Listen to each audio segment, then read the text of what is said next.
নির্বাচন অনুষ্ঠান। আজ এই মহান দিবসে আপনাদের সামনে এই বক্তব্য রাখার পর থেকেই আমরা আমাদের সর্বশেষ এবং সবচেয়ে গুরুত্বপূর্ণ অধ্যায়ে প্রবেশ করব। আমরা এবার একটা নির্বাচিত সরকারের কাছে দায়িত্ব হস্তান্তরের প্রক্রিয়া শুরু করব।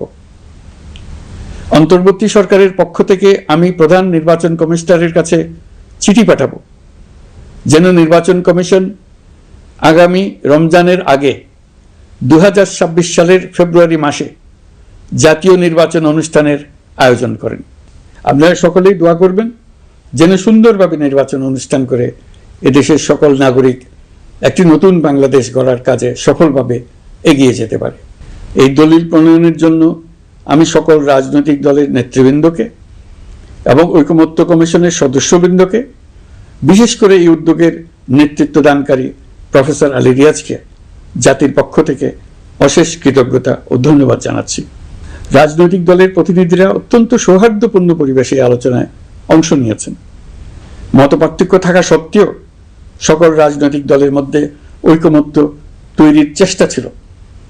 আমরা আশা করছি এই ঐকমত্যের ভিত্তিতে অচিরেই রাজনৈতিক দলগুলি জুলাই সনদে স্বাক্ষর করবে এবং এর বাস্তবায়নেও ঐকমত্যে পৌঁছাবে। জুলাই সনদ বাংলাদেশে সুষ্ঠুভাবে ক্ষমতা হস্তান্তর, জবাবদিহিমূলক রাষ্ট্রীয় প্রতিষ্ঠানগুলোর স্বাধীনতা ও সক্ষমতা, নাগরিক অধিকারের সত্যিকারের বাস্তবায়ন, রাষ্ট্রীয় সম্পদ ও সামর্থ্যের ব্যবস্থাপনা নিশ্চিত করবে। আমাদেরকে নিশ্চিত করতে হবে ভবিষ্যতের কোনো সরকারই যেন আর ফ্যাসিস্ট হয়ে উঠতে না পারে।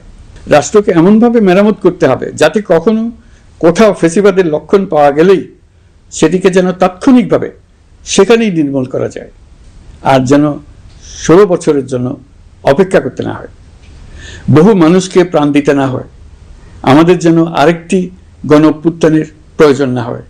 জুলাই আগস্টের মানবতা বিরোধী অপরাধ মামলায় বিচার কাজ দৃঢ়ভাবে এগিয়ে চলেছে। বিচারের আনুষ্ঠানিক শুনানি পর্বও শুরু হয়েছে। ইতিহাসের নির্মম হত্যাযজ্ঞে যারা জড়িত তাদের বিচার এদেশের মাটিতে হবেই। বিচার প্রক্রিয়া ও এর ফলাফল ক্রমান্বয়ে মানুষের কাছে প্রকাশিত হতে থাকবে। বিচারের পুরো প্রক্রিয়া দেশবাসীর কাছে স্বচ্ছ ও দৃশ্যমান রাখা হচ্ছে।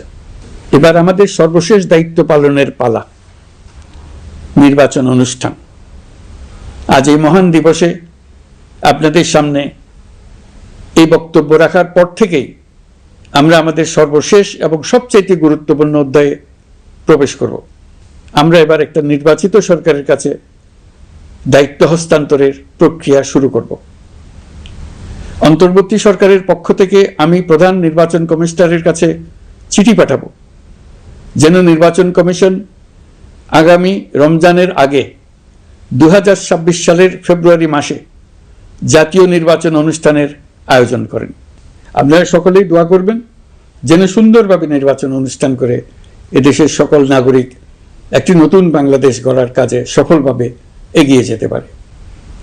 আমরা সরকারের পক্ষ থেকে এই নির্বাচন যাতে সুষ্ঠু, শান্তিপূর্ণ এবং উৎসবমুখরভাবে সম্পন্ন করা যায় সেই জন্য সকল প্রকার সাহায্য সহযোগিতা প্রদান করব।